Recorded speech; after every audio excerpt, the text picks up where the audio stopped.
भूतगणाधिसेवितं कपित्थजम्बूफलचारुभक्षणम् उमासुतं शोकविनाशकारकं नमामि विघ्नेश्वरपादपङ्कजं।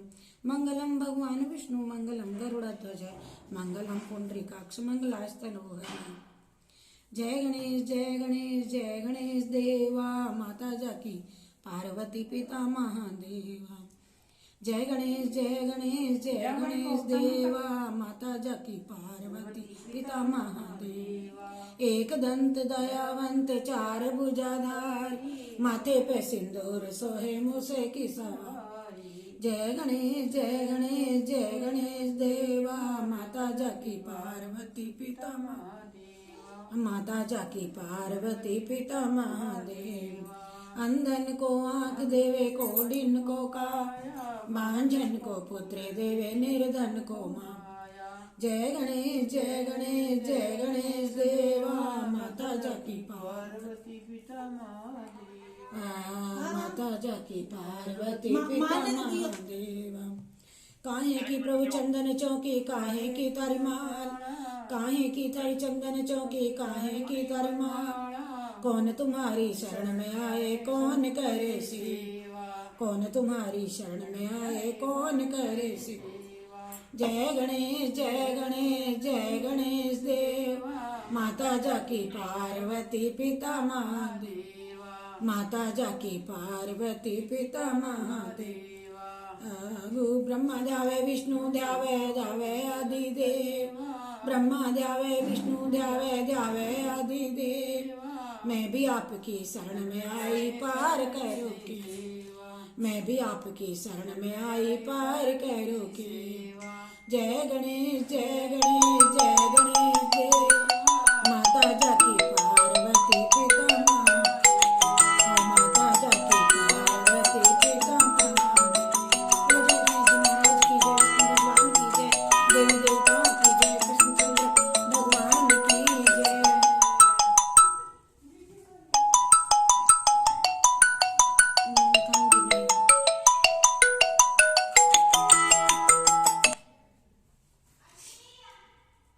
श्री धर्मराज की कहानी कथा बैकुंठ चतुर्दशी व्रत।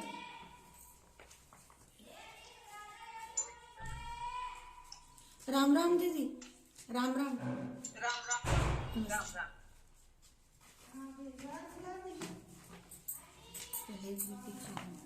लो सुन लो कथा।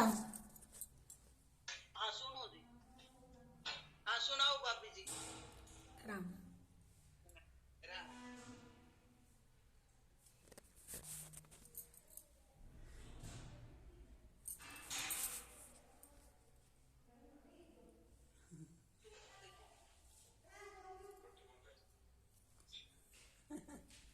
ठीक है शुरू करें दीदी करें शुरू। हाँ करो भाभी। हाँ शुरू करो। श्री धर्मराज सुन लो हमारी स्वामी विनती। श्री धर्मराज सुन लो हमारी स्वामी विनती। धर्मराज महाराज आप हो देवारा सिरताज। धर्मराज महाराज आप हो देवारा सिरताज। निशे दिन ध्यान आपका धरती रखना मेरी लाज। निस दिन ध्यान आपका रखती रखना मेरी लाज। श्री धर्मराज सुन लो हमारी स्वामी विनती। श्री धर्मराज सुन लो हमारी स्वामी विनती। चार भुजा प्रभु गदा हाथ में चार भुजा प्रभु गदा हाथ में। रूप बड़ा विकराल रूप बड़ा विकराल। अंकुश फांस देख कर पल में अंकुश फांस देख कर पल में। होए दुष्ट पे माल होए दुष्ट पे माल। जो जैसा जग माही करते जो जैसा जग माही करते। पाप पुण्य के काज पाप पुण्य के फल उसका उनको भुगताते। धर्मराज महाराज जे फल उसका उनको भुगताते धर्मराज महाराज। श्री धर्मराज सुन लो हमारी स्वामी विनती, धर्मराज सुन लो हमारी स्वामी विनती। अरे पल पल रक्षा मेरी करना, पल पल रक्षा मेरी कर रखना मेरा ध्यान, रखना मेरा ज्ञान। मैं शरणागत हूँ प्रभु तेरी, मैं शरणागत हूँ प्रभु तेरी। करती तब यश गान, करती तब यश गान। प्रभु भक्तों प्रभु धर्मराज को, भक्तों प्रभु धर्मराज को नमस्कार सतबार, अरे नमस्कार सतबार। दे करके प्रभु मुझे सहारा, दे करके प्रभु मुझे सहारा। करना भव सागर पार, करना भव सागर पार। निस दिन ध्यान तुम्हारा धरते, निस दिन ध्यान तुम्हारा धरता। करते अच्छे काम, करते अच्छे काम, उसको तुम सद मुक्ति देते, उसको तुम सद मुक्ति देते सुरग का धाम, देते सुरग का धाम। धर्मराज महाराज आप हो देवारा सिरता, जय धर्मराज महाराज आप हो देवों का सिरता। जय राम जी देवों का सिरता। जय धर्मराज भगवान की जय। वैकुंठ चतुर्दशी की कथा, धर्मराज जी की कथा। श्री गुरु पद वंदन करो मैं, श्री हरण चरण चितधार। धर्मराज की शुभ कथा का करूं आज विस्तार। प्राणिन को फल देते हैं जो पाप पुण्य अनुसार, उनकी कथा अनूपीय है। शुभ मंगल हो परिवार, राम शुभ मंगल हो परिवार। मंगल भवन अमंगल हारी, द्रव सुदशरथ अजर बिहारी। जय श्री कृष्ण, जय राधे राधे। अब ले लो, हाँ बैठी रही हो, चावल हाँ बेटी। हाँ। एक समय नैमिषारण्य तीर्थ में शौनकादि 88,000 ऋषिगण इकट्ठे होकर सबकी भलाई के लिए विचार कर रहे थे कि श्री सूत जी महाराज, पता नहीं मेरी उसमें आवाज आ रही होगी या नहीं। ऐसा ऐसे आवाज नहीं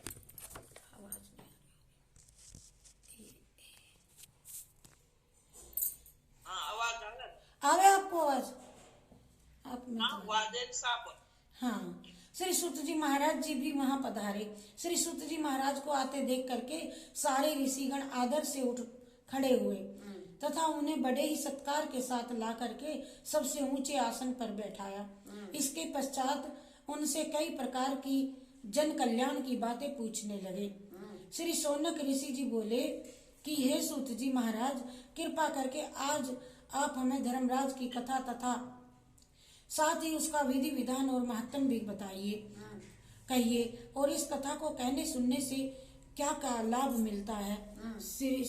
यह सुनकर के सूत जी बोले कि हे ऋषियों, आपने जो जन कल्याण की भावना से ये बात पूछी है मुझसे, ये कली युग में बहुत ही फलदायी है। इसको संक्षिप्त रूप से आप लोगों को अब मैं सुनाता हूँ। हे ऋषियों, सतयुग के बीत जाने पर तथा त्रेता युग के प्रारंभ में महोदयपुर नाम का एक विशाल नगर था। वहाँ बब्रुवाहन नाम का राजा राज्य करता था। वह बड़ा ही दयालु, प्रजापालक, परोपकारी और गो ब्राह्मण की सेवा करने वाला था। एक बार वो वन में आखेट करने को गया। तो उसने वहां एक ऐसा हिरण देखा जैसा पहले उसने कभी नहीं देखा था, उसके देखने में नहीं आया था।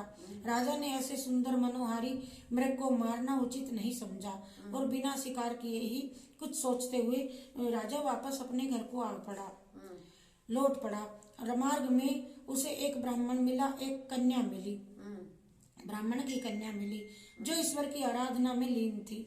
उसे देखकर राजा रुक गया और उससे पूछने लगा, ये कन्या, तू इस प्रकार अकेली वन में आराधना क्यों कर रही है? तो वह बोली, कन्या, हे राजन, मैं सुयोग वर तथा सुख की प्राप्ति के लिए ऐसा कर रही हूँ। तो राजा ने उनका मनोरथ जान करके ईश्वरीय प्रेरणा से हरिदास नाम के एक महाविद्वान के साथ उसका विवाह करवा दिया और उसे खूब धन संपदा दे करके विदा किया। वह प्रिय कन्या गुणवती ऐसे विद्वान पति को पाकर आनंद पूर्वक रहने लगी। हरिदास ने भी गुणवती को प्रायः सभी देवताओं की भक्ति तथा आराधना के मार्ग बतलाए, पर एक धर्मराज की आराधना भक्ति का मार्ग नहीं बतलाया, सारी बातें बतलाई। संपूर्ण आयु देख सुख से व्यतीत किया। जब वृद्ध हो गए तो गुणवती के प्राण छूट गए। तब धर्मराज के दूत उसको प्राणों को हड़ करके धर्मराज के सम्मुख ले गए। गुणवती ने वहां देखा कि धर्मराज की पूरी सर्व धातुओं के परकोटे से घिरी हुई है। उसके चारों ओर ऊंची ऊंची अट्टालिकाएं भी हैं, बड़े बड़े दरवाजे बने हुए हैं, जिसमें वह पूर्व के दरवाजे में सोने की, उत्तर के दरवाजे में हीरे पन्नों की, पश्चिम के दरवाजों में चांदी की तथा दक्षिण के दरवाजे पर सर्व धातु की निशेनियां, पैड़ियां बनी लगी हुई हैं। उसे देख गुणवती ने बड़े ही कष्ट से निशेनी पर चढ़ करके धर्मराज के पूर्व में प्रवेश किया। वहां उसने अत्यंत मनोहर धर्मराज के मंदिर और विशाल ठाट बाट को भी देखा। उसके बाद दूत उसे धर्मराज के सम्मुख ले गए, जो एक विशाल रतन जड़ित सिंहासन पर विराजमान थे। वहां बैठ करके वह प्राणियों का लेखा जोखा ले रहे थे। लेखा जोखा जब वे ले रहे थे तो गुणवती धर्मराज के विशाल तथा तेजस्वी रूप और उसके भयानक दूतों को देख करके भयभीत हो उठी और कांपने लगी। कई प्राणियों का लेखा जोखा देने के कारण जब धर्मराज ने गुणवती के पाप पुण्यों का भी लेखा जोखा लिया। धर्मराज की भक्ति बिल्कुल भी नहीं की थी उसने, इससे वह कुछ अप्रसन्न हुए। धर्मराज को इसी तरह नाराज देखकर गुणवती ने पूछा, हे महाराज, मुझसे क्या कमी हो गई? आपके मन में ऐसी क्या बात आई है कि जो आप मुझसे नाराज हो गए? तो धर्मराज ने कहा, हे गुणवती, तूने सारे धर्म किए, कर्म किए, सभी किए और सभी देवताओं की तूने पूजा की, आराधना की, पर मेरे लिए तूने कुछ भी ना किया। बस यही बात मेरे मन में आ रही है। हे गुणवती, तू ही बता, ये बात सच्ची है सत्य है ना या नहीं? यह सुनकर के गुणवती ने कहा, हे भगवान, मैं आपकी भक्ति या आराधना का ढंग ही न जानती थी, इसलिए उन्हें नहीं कर सकी मैं। अतः यदि आप मुझे फिर से जीवन दान दे दें और अपनी भक्ति का मार्ग बतलाने की कृपा करें तो मैं भी कर आऊं। यह सुनकर धर्मराज बोले, हे गुणवती, मैं अपनी भक्ति तथा पूजा का विधि विधान तुम्हें बतलाता हूँ। हे गुणवती, सूर्य जब उत्तरायण में हो, उत्तरायण होने के समय मकर संक्रांति के पर्व से मेरी भक्ति करना शुरू करो और कथा तथा पूजा शुरू की जाती है और अगली ही मकर संक्रांति के आने पर समाप्त की जाती है। इसी बीच मेरी आराधना करने वाले प्राणी पर प्रातःकाल उठने के बाद नियमानुसार स्नान दान करके नहा धो करके प्रेम पूर्वक मेरा भजन पूजन तथा यथाशक्ति नाम जप करना चाहिए और मेरी कथा सुननी चाहिए। कथा कह करके सुन करके भोजन ग्रहण करना चाहिए और जितना भी हो सके पुण्य और परोपकार करते रहना चाहिए। इस तरह 1 वर्ष तक व्यतीत होने पर दूसरी मकर संक्रांति आए। मकर संक्रांति को मेरी स्वर्ण तथा चांदी की मूर्ति बनवाकर और उसे सुंदर आसन पर स्थापित करके पंचामृत आदि से स्नान करवा रोली मोली पान पुष्प सुपारी केसर धूप चंदन आदि से पूजन करे। सफेद तिल्ली के लड्डू बनाकर उनका भोग लगाना चाहिए। मेरी कथा कह करके सुन करके यथाशक्ति ब्राह्मण को भोजन दक्षिणा देना चाहिए। मेरे साथ चित्रगुप्त जी भी पूजा करनी चाहिए, मेरे साथ में चित्रगुप्त जी की भी पूजा करनी चाहिए और उन्हें भी काली तिल्ली के लड्डुओं का भोग लगाना चाहिए। दान में स्वर्ण या चांदी की मूर्ति तथा मेरे द्वार पर सुविधाजनक पूर्वक चढ़ने के निमित्त चांदी का सोने की निशानी, मोती या मोतियों के अभाव में अनाज से भरी चांदी की बांस की छाबड़ी, छतरी, डोरी खड़ाऊ, पांचों वस्त्र पुरुष हो स्त्री के अलग अलग, चूड़ा, काजल, टीका, दर्पण, इसके अतिरिक्त जो भी बन सके तुमसे पंचपात्र, आसन, गोमुखी, माला, थाली, कटोरी आदि सुपात्र हो उसी ब्राह्मण को भोजन करवा करके देनी चाहिए। इसके सिवाय बन सके तो धर्मराज के निमित्त अश्व तथा कपिला गौ, चित्रगुप्त जी के निमित्त काली गाय का दान करे तथा धर्मराज के निमित्त आसन, सिंहासन, आभूषण आदि भी दान करे। यदि संभव हो तो गौदान करने वाली गायों के सींगों के से सींग, सोने के सींग, चांदी के खुर, तांबे की पीठ बनवा करके दान में दे। हे गुणवती, ये विधान मैंने तुम्हें बताया है। जिनकी शक्ति हो तो करे, अधिक ना शक्ति हो तो कोई बात नहीं, अधिक दे। हे वे अधिक दे तो अच्छा, इस तथा जिसकी शक्ति कम हो यथा शक्ति दे तो कम दे दो। हाँ। इस तरह कथा का विधान बतलाकर धर्मराज ने अपने दूतों से कहा, हे दूतों, इस गुणवती के प्राणों को वापस मृत्युलोक में भेज दो। उधर मृत्युलोक में गुणवती की मृत्यु के पश्चात उसके संबंधी जन अर्थी सजाकर उसे शमशान ले जाने की तैयारी कर रहे थे और पुनः वह तो जीवित हो उठी। इसी तरह से उसके इस तरह जीवित हो जाने से सभी को बड़ा आश्चर्य हुआ और वे उससे इसका कारण पूछने लगे। गुणवती ने सबको सारी कथा कह सुनाई और धर्मराज के व्रत की कथा की विधि का विधान का भी वर्णन किया। इसके बाद गुणवती ने विधि पूर्वक 1 वर्ष तक धर्मराज की कथा कह करके अंत में धर्मराज का उत्साह पूर्वक पूजन करवाया एवं दान पुण्य किया, जिससे धर्मराज अति प्रसन्न हुए और गुणवती सानंद स्वर्ग को प्राप्त हो गई। इतना कहकर सूत जी कहने लगे कि हे ऋषियों, जिस घर में स्त्रियां इस व्रत को धारण करती हैं और कथा कहती हैं ये, तो उस घर में सभी प्राणी धर्मराज के दरबार में निर्भयता पूर्वक साथ जाते हैं। उन्हें धर्मराज के दूत कभी कोई भी कष्ट नहीं देते हैं तथा धर्मराज भी प्रेम पूर्वक उसका लेखा जोखा लेते हैं तथा पापों के अक्षय का उपाय भी बतला देते हैं। और अतः जो इस कथा को प्रेम पूर्वक विधि पूर्वक सुनते हैं कथा, उनके मृत्यु लोक में यमराज के दूत कष्ट नहीं पहुंचाते उनको और उन्हें गरुड़ पुराण में बताए हुए धर्मराज की पुरी के मार्ग में जाने में भी कोई कष्ट नहीं होता। इस तरह वे प्राणी सहज ही में बैकुंठ को प्राप्त हो जाते हैं, इसमें कोई भी संदेह नहीं है।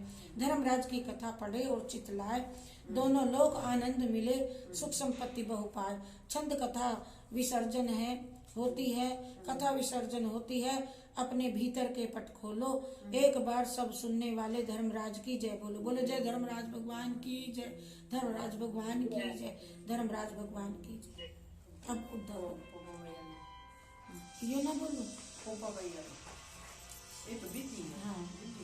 पोपाबाई की कथा, पोपाबाई की कहानी। एक पोपाबाई थी, वह नियम पूर्वक व्रत रखती थी। एक दिन अपने भाई भाभी से बोली, मैं तो शादी नहीं करूंगी, मेरी झोपड़ी गांव के बाहर बनवा दो। और गांव की स्त्रियों से कहा कि आप अपनी गाय और बछड़े मेरे यहाँ घास फूस चढ़ने को भेज दिया करो, बचा कुचा जो भोजन रोटी हो भेज दिया करो। एक दिन नगर का राजा शिकार खेलने जंगल में गया। जंगल में झोपड़ी देख करके रुक गया और बोला, ये झोपड़ी में कौन बोल रहता है। जब अंदर से कोई आवाज नहीं आई तो राजा ने एक बार दरवाजा खटखटाने लगा, 2 बार खटखटाया। तब पोपाबाई उठी और बोली, तू कौन है जो मेरे द्वार पर आवाज दे रहा है। राजा ने कहा, मैं इस नगरी का राजा हूँ और तेरे साथ में शादी करूंगा। तब पोपाबाई ने कहा कि जहाँ से आए हो वहीं चले जाओ, मैं पराये पुरुष का मुंह नहीं देखती। राजा जबरदस्ती पोपाबाई को उठा ले जाने लगा। रास्ते में पोपाबाई ने राजा को श्राप दे दिया कि उसका सारा राजपाट नष्ट हो जाए। तब वह नगर में पहुंचा, देखा तो रानियां कहने लगी कि आप इसको वापस छोड़ आओ झोपड़ी में। राजा जब पोपा बाई को छोड़ने गया तो रास्ते में पाप की नदी आ गई। राजा उस पाप की नदी में डूब गया। पोपा बाई धर्मराज जी के यहाँ पहुंच गई तो धर्मराज जी ने पोपा बाई को स्वर्ग का राज दे दिया। एक बार एक सेठ सेठानी मृत्यु लोक से स्वर्ग को सधारी प्रवेश करने के लिए स्वर्ग का द्वार बंद देखा। बंद देखकर उन्होंने धर्मराज को द्वार खोलने का आग्रह किया। तब धर्मराज जी ने कहा इस द्वार पर तो पोपा बाई का ही राज है। तब सेठ सेठानी ने कहा कि हम पोपा बाई को नहीं जानते। तब धर्मराज जी ने कहा 7 दिन मृत्यु लोक में जाकर आप 7 खोपरा 7 राई खोपरा को राई भर करके 5 कपड़ा रखकर कहानी सुनकर उद्यापन करो और कहे कि राज है पोपा बाई का, लेखा जोखा लेगी राई राई का। पाप पुण्य का सारा लेखा जोखा उसको बात सुनाते हो और भुगताने को पापिन को तुम 1,84,000 में की फेरी। ये तो आरती आ गई यही तक उद्यापन करें और कहे कि राज है पोपा बाई का, लेखा जोखा लेगी राई राई का। राज है पोपा बाई का, लेखा जोखा लेगी राई राई का। कथा। धर्मराज कर सिद्ध काज प्रभु शरणागत हूँ तेरी। धर्मराज कर सिद्ध काज प्रभु शरणागत हूँ तेरी। पड़ी नाव मझधार भंवर में पार करो ना देरी। पड़ी नाव मझधार भंवर में पार करो ना देरी। धर्मलोक के तुम हो स्वामी श्री यमराज कहते हो। धर्मराज के तुम हो स्वामी श्री यमराज कहलाते हो। जो जो प्राणी कर्म करते हैं तुम सब लिखते जाते हो। जो जो प्राणी कर्म करे तुम सब कुछ लिखते जाते हो। अंत समय में सभी को तुम दूत भेज बुलवाते हो। अंत समय में सभी को तुम दूत भेज बुलवाते हो। पाप पुण्य का सारा लेखा उनको बाँच सुनाते हो। पाप पुण्य का सारा लेखा उनको बाँच सुनाते हो। भुगताने को प्राणिन को तुम 1,84,000 की फेरी। भुगताने को तुम प्राणिन के 1,84,000 की फेरी। धर्मराज कर सिद्ध काज प्रभु शरणागत मैं हूँ तेरी। धर्मराज कर सिद्ध काज प्रभु शरणागत हूँ मैं तेरी। अलग अलग से सब जीवों का लेखा जोखा लेने वाले। अलग अलग से सब जीवों का लेखा जोखा लेने वाले। चित्रगुप्त है लेखक तुम्हारे फुर्ती से तुम लिखने वाले। चित्रगुप्त है लेखक तुम्हारे फुर्ती से तुम लिखने वाले। पापी जन को पकड़ बुलाते नरक में डालने वाले। ए पापी जन को पकड़ बुलाते नरकों में ढोने वाले। बुरे काम करने वालों को खूब सजा देने वाले। बुरे कर्म करने वालों को खूब सजा देने वाले। कोई नहीं तुमसे बच पाता न्याय नीति ऐसी तेरी। कोई नहीं तुमसे बच पाता न्याय नीति ऐसी तेरी। पड़ी नाव मझधार भंवर में आन करो पार करो मत ना देरी। पड़ी नाव मझधार भंवर पार करो ना देरी। दूत भयंकर तेरे स्वामी बड़े बड़े डर जाते हैं। दूत भयंकर तेरे स्वामी बड़े बड़े डर जाते हैं। पापी जन तो तुम्हें देखते ही भय से थर जाते हैं। पापी जन तो तुम्हें देखते भी भय से थर जाते हैं। बांध गले में रस्सी वे पापी जन को ले जाते हैं। बांध गले में रस्सी वे पापी जन को ले जाते हैं। चाबुक मार लाते, जरा रहम नहीं खाते हैं। चाबुक मार के लाते, जरा रहम नहीं मन में लाते।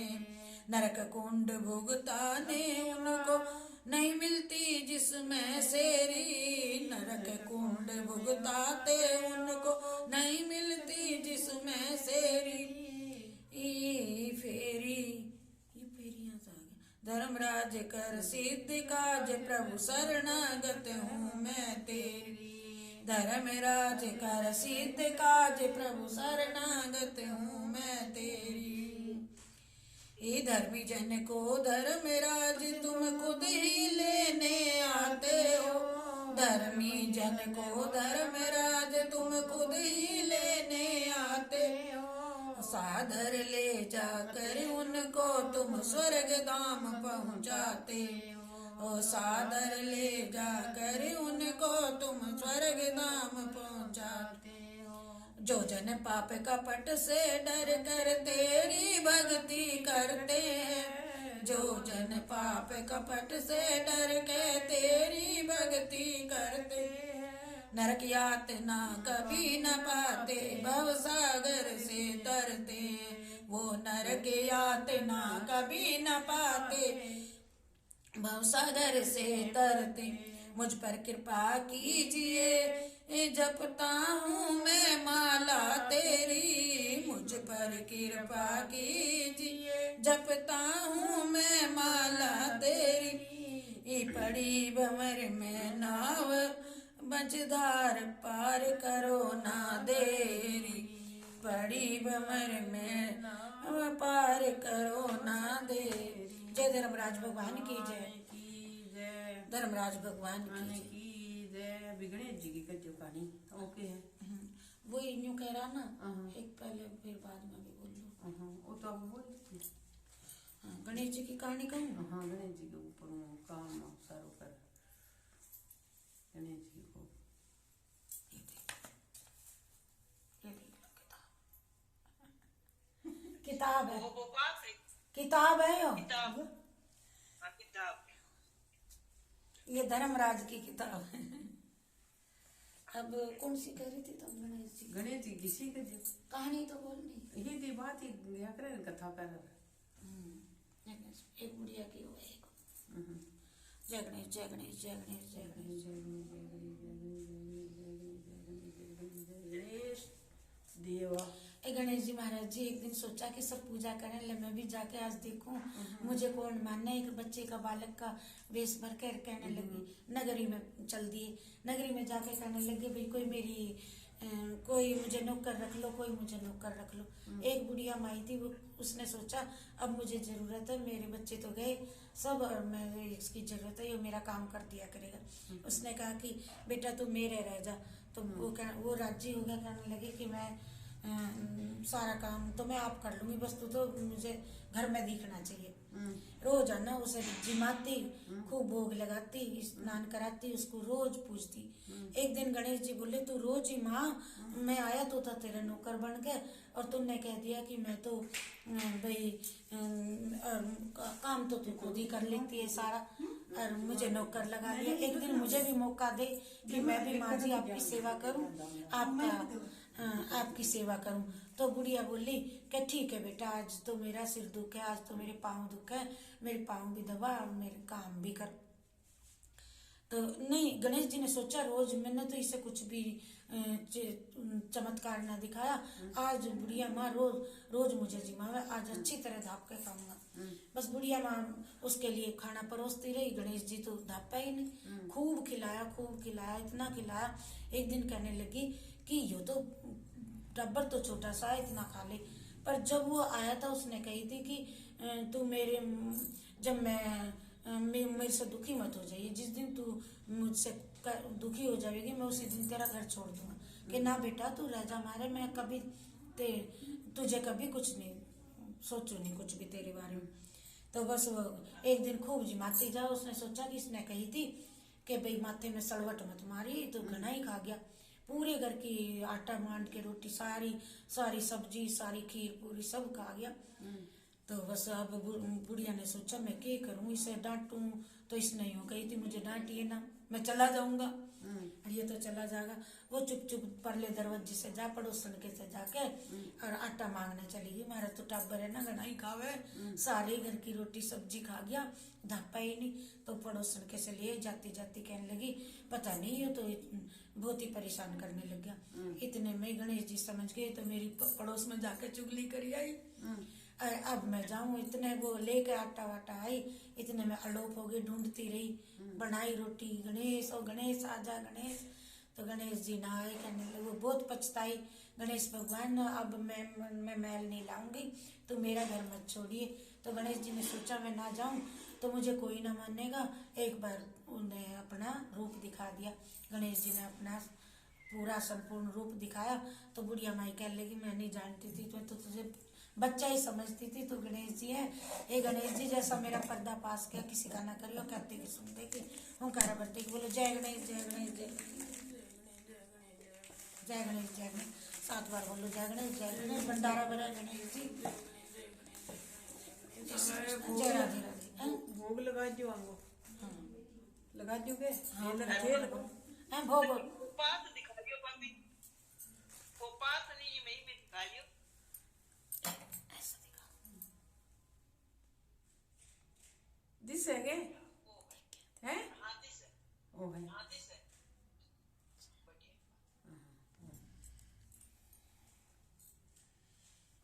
और बढ़ा दियो तुम सर की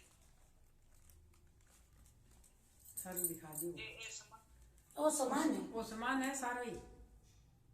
अच्छा वो समान, हाँ ओ खोपरो रही अच्छा और ए तिलंग लाडू और चावल अच्छा सारो सामान आंग में है पैक है आंग सारा का बगुबा चप्पलन चूड़ी ना सारो सर ठीक है है सारे उनकी फोटो सारी हाँ सारंग है अभी